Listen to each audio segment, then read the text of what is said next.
Who would have thought that a Supreme Court ruling in the United States could trigger a constitutional measure here in France? After all, there's zero threat to a woman's right to terminate a pregnancy in this country when you look at current legislation that's already on the books since 1975. Earlier this month, we saw the blowback in the U.S. to that June decision by the high bench in Washington. Midterm election results pointing to record mobilization there by young people. For them, women's rights were on the ballot. Is France artificially importing an American argument, or is there more to the shock felt on this side of the Atlantic? We'll be asking about dueling versions of that amendment. There had been one from the left pushing for reproductive rights to be included in the text. In the end, there was compromise. Also in focus, France's often overlooked upper chamber, the Senate. It's more conservative, less powerful than the National Assembly, but in this instance, powerful enough to scuttle the plan. Why? Lately, in books and movies, France has been revisiting that bygone era that was the 1970s and the struggle for the legalization of abortion. More Catholics at the time went to church, and the nation was far more conservative in its values. Can the pendulum swing again? Is, for instance, Poland an outlier with its recent recriminalization of abortion? Or could culture wars like those made in the USA come this way? Today in the France 24 debate, we're looking at France's answer on abortion, and joining us, attorney Rachel Fleur-Pardo, who signed a petition calling for abortion to be put in the Constitution. Thanks for joining us. Thank you very much. From Brussels, we're joined by a French Green Party member, Charlotte Mainvielle. Your coalition among those driving this law that passed the lower house. Thanks for being with us. Thank you very much. And we're joined by two watchers of all things transatlantic, journalist and author Gérald Olivier, columnist at Atlantico.fr. How are you? I'm fine. Thank you for the invitation. And we want to welcome Ludivine Judy, director of the North American Observatory at the Jean Jaurès Foundation, a think tank. And you're the author of Perverted Democracy in America, From Abortion to Voting Rights, The Conservative Revolution in Action. Welcome to the show. Thank you. Glad to be here. The France 24 debate, where you can join the conversation on Facebook and Twitter, hashtag F24debate. 337 votes in favor, 32 against, in a House that's known for its fractiousness. There was a wide majority this Thursday. One of the bill's sponsor, coming from the left, hailing that near unanimity. Collègues, je suis très émue à la fois de ce vote. I am very moved by this vote, this historic message that the National Assembly does itself credit by sending to all the women of our country, but also around the world.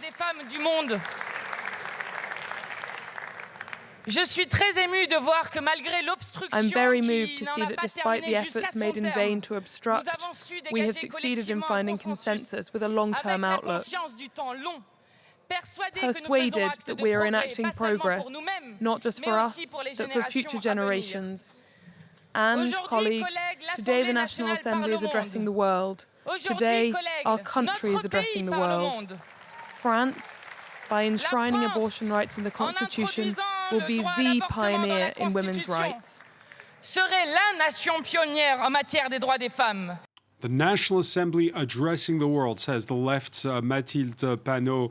And that is also addressing, you might say more pointedly, the United States. That June Supreme Court ruling was a wake-up call.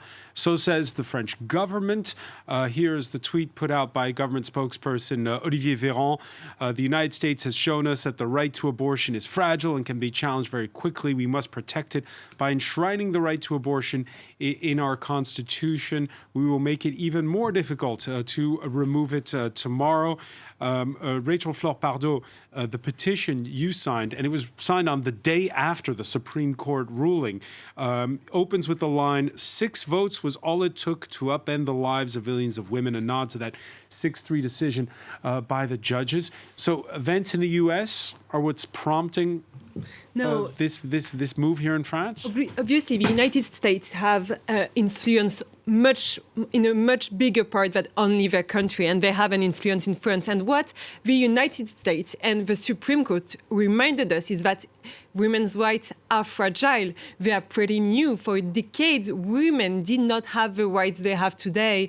And so it reminded us that it was an urgent thing to do, that to protect the right to abortion here in France, protect because we do not know, the future is uncertain. So we have to give women all the guarantees they need to have the right to control their own body. And I'm very, very proud to be French today, because French members of parliament today have sent a very strong message to countries all around Europe and over the world that women's rights have to be guaranteed in the most protected texts that we have in our legal systems, and I'm very, very proud. And just to be clear, you have the feeling that perhaps at some point down the line, I mean, it seems like an old argument now when we talk about what happened in 1975. You think that that could be rolled back? It is a possibility. It was only a law, it was only a liberty. Now it is a constitutional right. It is to be a constitutional right because it's actually only one big step. The process to change the constitution is still pretty long and pretty challenging. You said it earlier, the Senate is more conservative. The Senate already said no, voted no to a bill that was pretty much written in the same way, but it will maybe be a possibility that it will vote this text, because this text is slightly different, as it does not refer to contraception, but only to abortion. And also it was only for, like, I think 17 Senate members that the text was not voted by the Senate. So it's a very short difference. And, you know, that people are changing their minds on these topics. People are evolving. And I'm pretty sure that today the National Assembly in France sent a very strong message to the Senate, and that the Senate will follow. I hope so. All right. The Justice Minister insists that it's not just about the U.S.'s culture wars, as he backed this enshrining in the Constitution of abortion rights. Inscrire aujourd'hui le droit à l'IVG dans notre Constitution. To include the right to abortion in our Constitution today is not a gimmick, a communication device, or a panic reaction. Inscribing the right to abortion, this fundamental and inalienable freedom for women, is a security for all women in our country. Pour toutes les femmes de notre pays. It's not a gimmick, says Éric Dupond-Moretti, the Justice Minister. Gérald Olivier, you agree? No, it's just a gimmick. I mean, the thing is, the situation in France and the US cannot be compared. And it's true that in the US, there has been an ongoing debate over abortion for the very simple reason that what happened in France in the 1970s never took place in the US. There was never a law. There was never a law. And you began by saying it only took 6 voices or 6 votes to suppress a woman's right. 50 years ago, it took 7 to change 200 years of history and customs. The US is a federal country where states, every single right not given to the federal government belongs to the states. And the right to legislate abortion belongs to the states. And what the Supreme Court did in June was to give that right back to the state. And abortion is still legal in a majority of US states, and some others are still redefining the laws because of the decision of the Supreme Court. But we live in France. I grew up in France as a teenager. I was around when they were debating La Loi Veil, as we called it, the Simone Veil law, which legalized abortion. And since then, there hasn't really been a debate. It's accepted in France that abortion is a legal procedure to which women are entitled. There is freedom of choice. The US is quite different. The US is a more religious country. Evangelical Christians have gathered around the issue, and there was never any real agreement that you needed to make this not a constitutional right, but a federal right through the Supreme Court. And beyond the debate on abortion, you have another debate in the US, which is on the role of the Supreme Court itself. It has been used to further certain rights, whereas its function is actually simply to legislate and actually read the Constitution. Ludivine, you agree you can't compare France and the US? Well, I agree that the comparison can be hard to make because the contexts are different. However, I would say that we can draw from the American example to try to avoid seeing some evolutions that the majority of the population in France wouldn't want to see. And my point here is that you mentioned, and very rightfully so, that the context is different. However, the situation in the US right now is that a majority of the population is in favor of abortion rights, and yet the women, if they happen to live in a state which doesn't recognize abortion, doesn't have a right to abortion anymore. So what does that have to do with France, is my question. Well, the thing is, in the US, since the Roe v. Wade decision by the Supreme Court, there was federal protection. In France, there has been a law and there is a national protection of abortion rights. In the US, it was taken away from women. And so, despite the fact that the majority of the population is in favor of such rights, in France, the wide majority of the population is in favor of such rights. And so I understand the feeling that seeing what happened in the US, there might be a fear in France that some type, not exactly the same thing, but some type of what happened in the US might happen in France. Did you have that fear, Charlotte Mainvielle? Well, I think, first of all, I'd like to say that today is really a historical day, and I'm very proud of France and of our parliamentarians. This is really a really great step forward, and France could be leading the way in enabling women to have their rights to abortion protected within their constitutions, which is really, really a great day to be celebrating this. So I think, first of all, it's true that I think the U.S. example has triggered some fear. And let's remember that at the time, the French government had mentioned, oh yes, maybe we should look at putting the abortion law into the constitution, but then they dropped it. But as the Green Party, we didn't forget about this. And it's actually our Green Party Senator, Mélanie Vogel, who put it back on the agenda in the Senate. And now it's the left with Mathilde Panot from La France Insoumise that's bringing this back on the table. And I think we can really be delighted about the consensus that was made over this. So of course the US was a fear, and it showed us that the right to abortion is fragile. But there are other examples. We've seen, you mentioned Poland, where the right to abortion is incredibly restrictive. And we've also seen in Hungary, where the government has put in place laws where women now have to listen to the fetus before having the right to an abortion. We've also seen in Italy, actually, that the prime minister that has just taken power is also against abortion rights. So there are a lot of threats, and we know that there are now 89 MPs from the far right in parliament. And that is also a real threat, because we know that historically the far right has been very much opposed to women's rights over their own bodies. So of course the US has been a trigger, but there's also examples within Europe that show us that it's important to protect this right, for it not to be just dependent on a change of government, but to be protected by the Constitution and make it that step harder to remove that right in the future. Yeah, I want to talk about what those 89 far-right MPs did. But first, let me ask you, Charlotte, about the compromise that was struck and that Rachel Flora alluded to at the outset of our conversation. Initially, the language that your left-wing coalition wanted for this measure was that it would include reproductive rights. That didn't wind up in the final text. Why?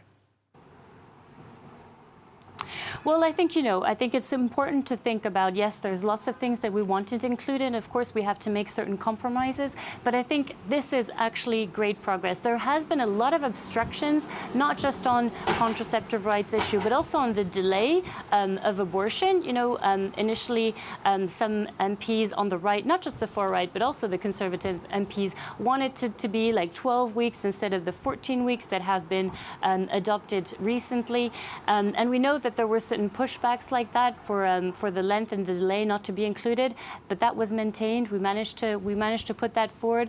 So there's lots of things. They also wanted to include issues around values within it.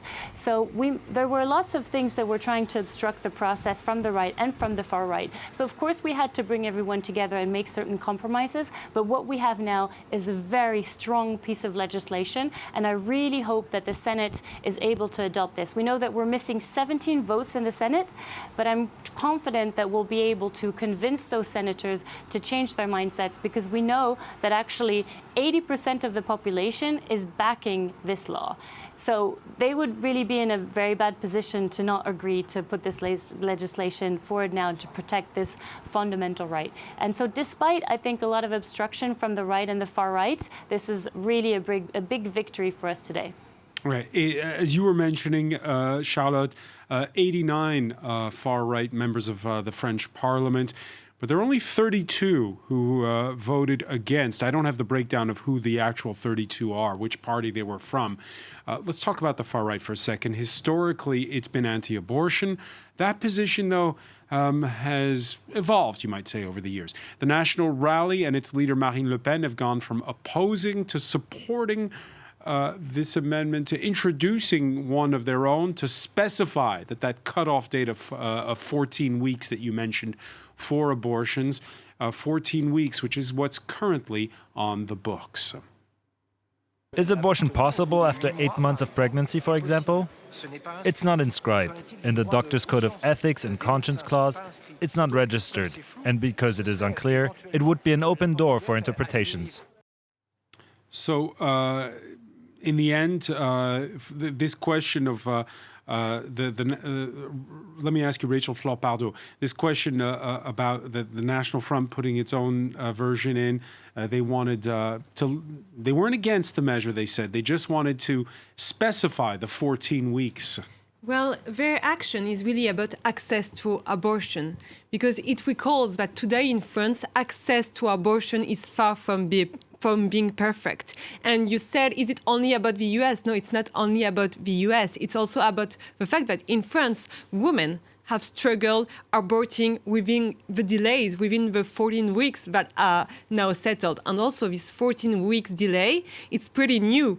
Until March 2022, it was only 12 weeks. And in 2000, I think it was 10 weeks, right? Yeah, exactly. So it's been changing very recently. So no, right now, today, there is still an issue in France regarding the access to abortion. And what is pretty strong with putting that right in the Constitution is that it will guarantee better that right to every woman that in France is willing to abort. And why is it so complicated? It's because in some rural areas, there is not enough doctors that agree to realize the abortion, or there may be delays that are too long, and then giving these only 14 weeks, it can be very much problematic. So the whole point of the Front National was really to constrain that right by only proposing to have the veil law putting up in the Constitution, and not that right that is clearly now written by a wide consensus of members of parliament that says that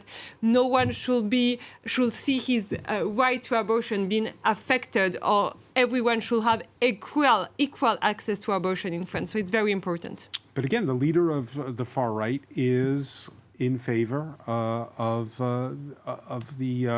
abortion rights now, Marine Le Pen. Why is the French far right different from some of its other European neighbors? I think European neighbors, well, you mentioned it in your introduction, which I thought was very insightful, in the fact that France is a Catholic country, but as we say in French, we're not very practicing Catholics. Lapsed Catholics. Right, and so we'll take the general religion without really applying all of its mandates. And France has always had a fairly liberal view on that topic, even to the right. You find only conservative Catholics that are really pro-life, as they would be called in the US, or anti-abortion. And you find that Marine Le Pen understands if she were to take such a stand, she would lose a lot of women's vote, and she's not ready to do it. So I think there is both a sociological cultural approach and a little political one as well.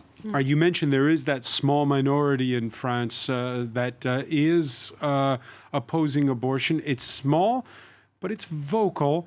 Oliver Farry has that story. There are just a handful of organisations in France, but capable of mobilising tens of thousands of activists and sympathisers on bioethical issues. They're opposed to assistive reproductive technology, euthanasia, and also to laws bolstering the right to abortion.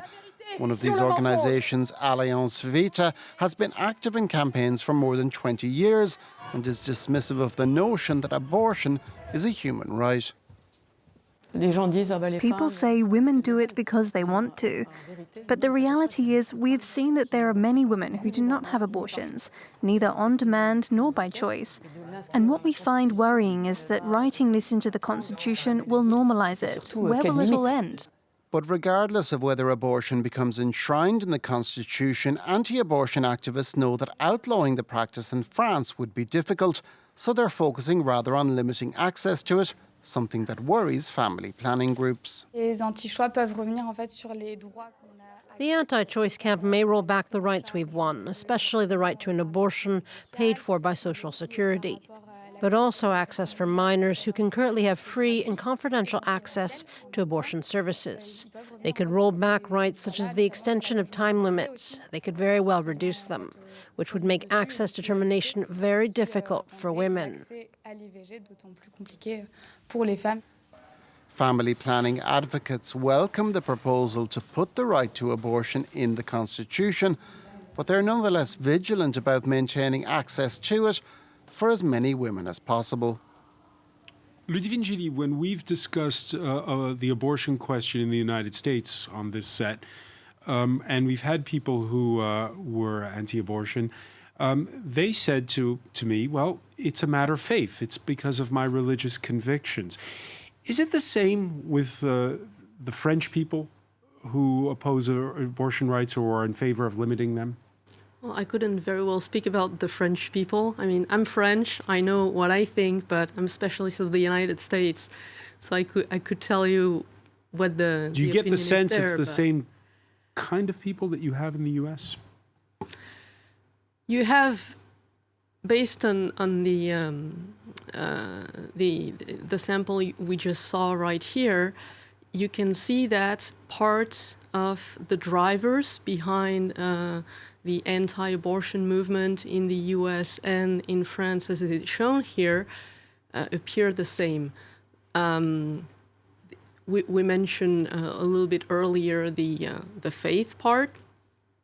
In the US, it is clearly a movement that is driven by the evangelical movement.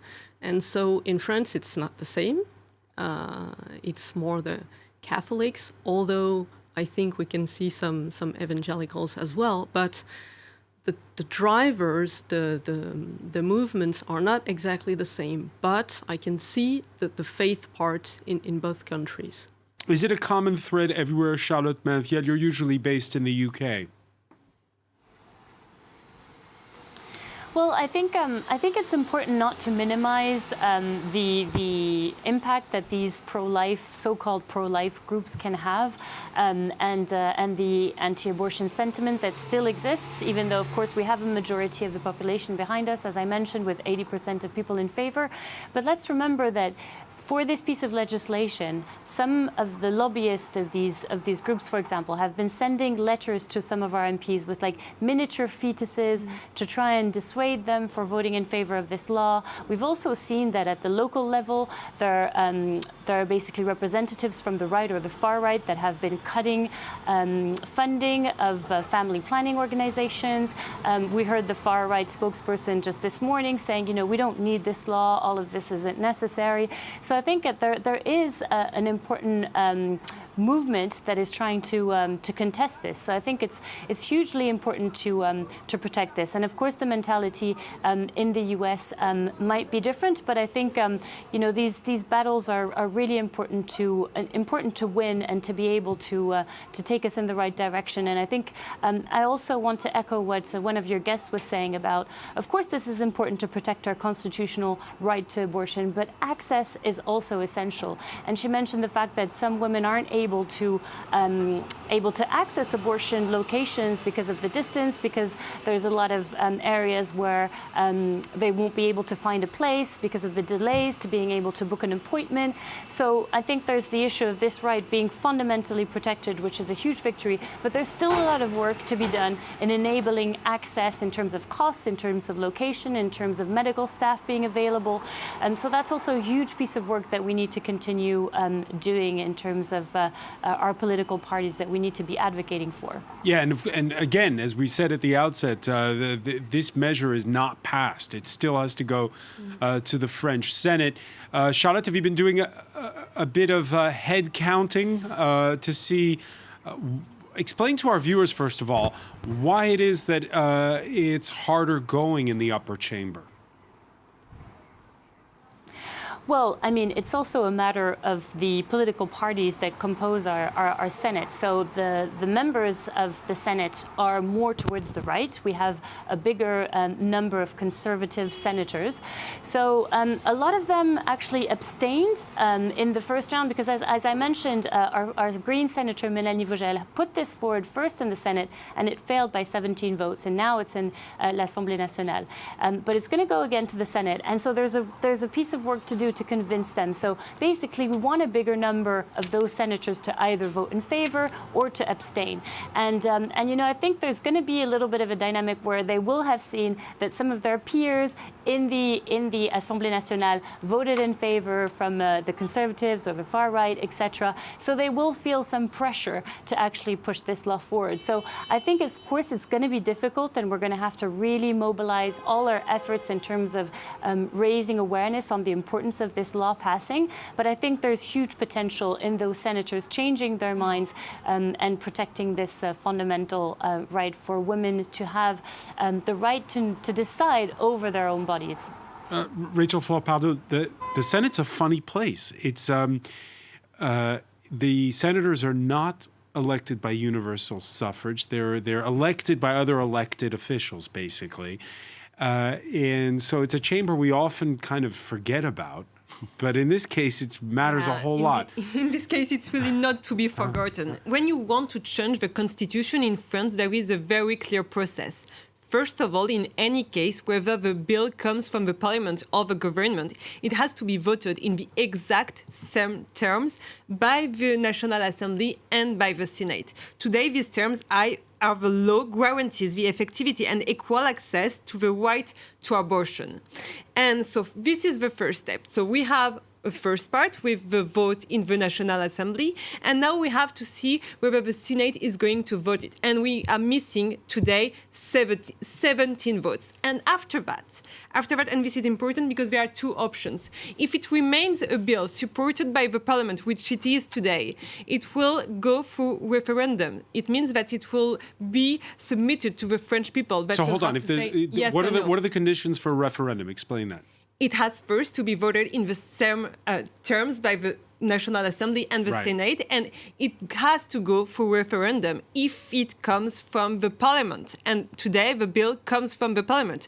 But if the government was to make this bill its own, it then can be voted not by referendum, but by the Congress, which is basically the members of the Senate and the members of the National Assembly sitting together, and it has to be voted by the 3/5 of the whole Congress. So the French Constitution is very malleable when you think about it, because over in the US, and Gérald's commented on this a lot, you have a constitution that dates back to the 18th century, and if you want to change one amendment, it's incredibly hard. You have to go not only through the federal government, but you also have to get approval of 3/5 of all the states. It has to be ratified by the states. But it's very much different because it's a federal state, obviously, the United States. Do you agree with this concept of the government can say, oh, we made the bill, and so therefore we don't have to have a referendum? Yes, because I think that they have the legitimacy, basically. The Congress has been elected by the people, and they have the legitimacy to vote if they are at the 3/5 of the whole Congress to change the Constitution. And it is something that I want and that I really cheer for, because we have to adapt to a more modern world. Like a few years ago, remember that women did not have so much rights, and they have today. The world is changing, the world is evolving, and I'm very happy to see that our constitution is able to adapt to our modern world. So you'd be happy to see it without a referendum, if possible? Because we are pretty much afraid of the debate that will be putting up in the streets through the referendum. It might be very violent and very tough on women's rights, and this is something that can scare some. And also, yes, I will be very much happy if, whether it is adopted through referendum or through Congress, anything that makes that right getting into the Constitution, I will very much welcome it. Gérald Olivier, better to avoid a referendum? Technically not. I mean, the ultimate voice is the voice of the people. And if the people are in such agreement, 86, 87% is the number that I've heard. If the people are in such support of the law, what are they afraid of? And on the contrary, if you make it a referendum, then it really becomes something that people have to believe in. You can always elect people and they can vote against what they said they would do. So I don't see why the possibility of a referendum on an issue where there is so much apparent agreement should scare anyone. Ludivine Julie?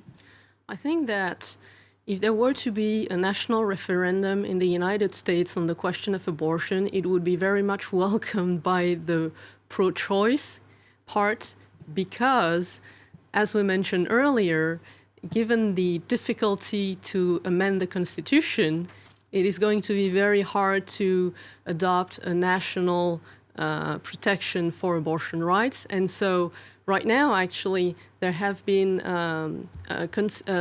referendums that have been approved by the voters in different states in the United States during the midterm elections.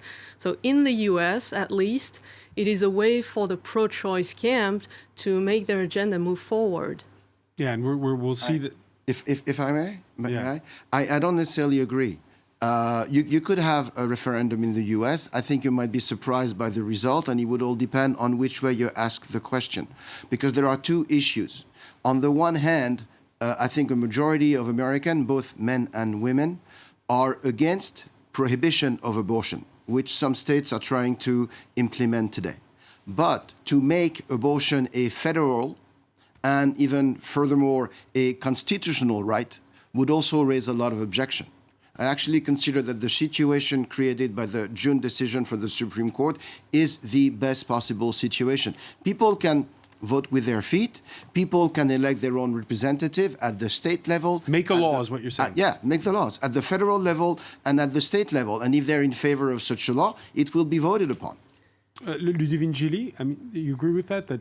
I disagree with that, because it would be the good way to go if people were actually treated equally when it comes to making the law, except given the imbalance in the institutional American system, at the federal level and at state level, you find yourself with legislatures in federated states that don't represent the people, and those legislatures pass laws that go against the will of the people. So I think those... Well, let me give you the latest example, if we're going to just talk about U.S. politics for a second and open a parenthesis here. There's a Senate runoff taking place in the state of Georgia. The Georgia court in Georgia has just ruled that a very restrictive abortion law they have in that state remains on the books while it goes through an appeals process. Does that help the Democratic candidate, Raphael Warnock? I think it does. During the midterm elections, we saw that there was a split between, most important issue between inflation, which I think dominated the field, and abortion, which dominated amongst women and amongst youngsters. But now the midterms election have passed, most of them, and the runoff that remains basically pitches against each other a Trump-backed candidate and a Democrat who is backing abortion rights. And I believe that given the small difference between both candidates, everything will count, and abortion, I think, will motivate Democratic voters to go vote for Warnock. So that court ruling has helped the Democrats. You agree with that? I'm afraid it might. We'll have to watch the results. But Georgia is a very conservative state where the established government and the courts are probably more conservative than the people. It's a very economically valiant state. And once again, it's the same issue. And the idea that here, the law that you're talking about is extremely restrictive. And even though people are in favor of not federalizing the so-called right to choose, they're not in favor also of prohibiting it. Charlotte Manvier, just to close the chapter here on what's the best way to represent the people. I want to go back to this referendum or not issue. I know you're somebody who focuses a lot in your work on women's rights, on reproductive rights. Would you welcome a referendum campaign where this could all be discussed? Or do you agree instead with Rachel Fleur-Pardo that it's better to avoid toxicity? I definitely think that it would be better to avoid a referendum. It was mentioned earlier, you know, how the government needs to take the lead on this. It has to pass in the Senate and hopefully avoid this referendum. You know that I live in a country that's gone through Brexit, and I know how referendums can go when there's a lot of campaign of misinformation. And also we know, for example, that when there was a debate in Parliament around gay marriage in France, this was really a context where there was a lot of homophobic discourse in the media.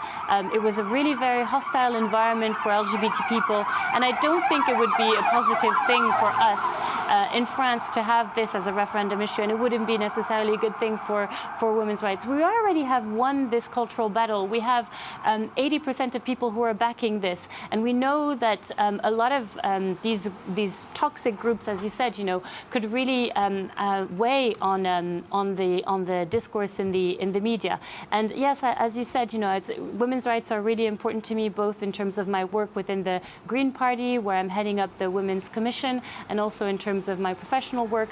And I think that these rights aren't up for debate. These are fundamental human rights, and we really need to protect them within our constitution, and we shouldn't have a side that's in favor of them and a side that's against them. These are really the rights for women to have the ability to decide over their own bodies, and it's not up for debate. So we really would prefer an avenue that avoids this referendum. Again, you say it's not up for debate, but those who say, well, this is a matter of faith, I'm against abortion rights on those grounds. Isn't it important to have a conversation with those people?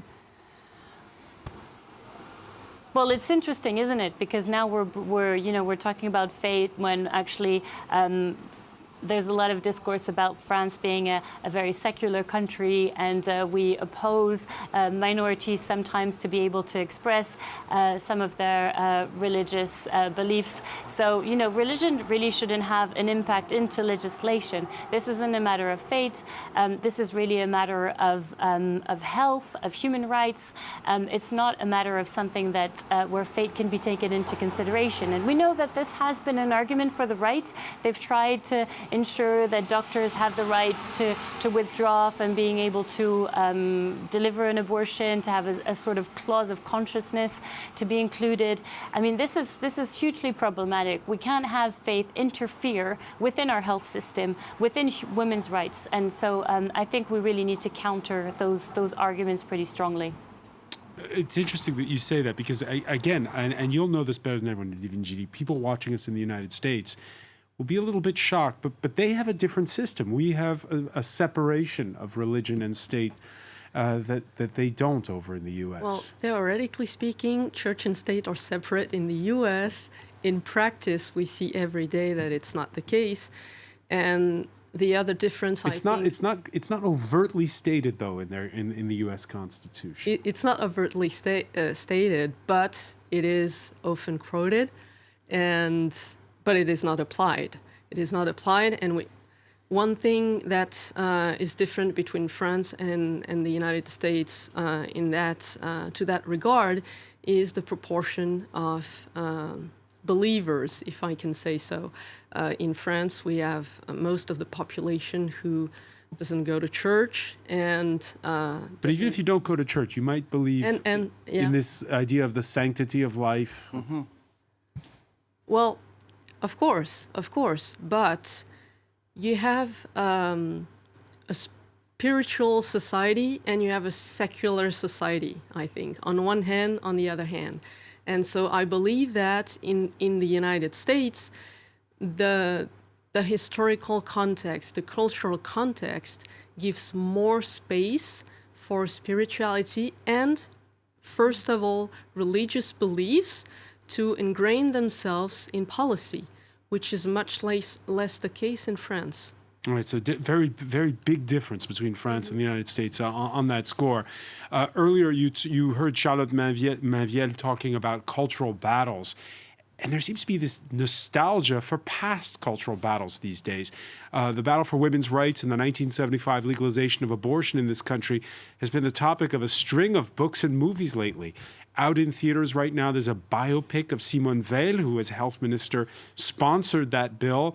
Next week, there's a release of a film about 1974 and a working-class activist for women's rights starring Laure Calamy. She played in the hit series Call My Agent.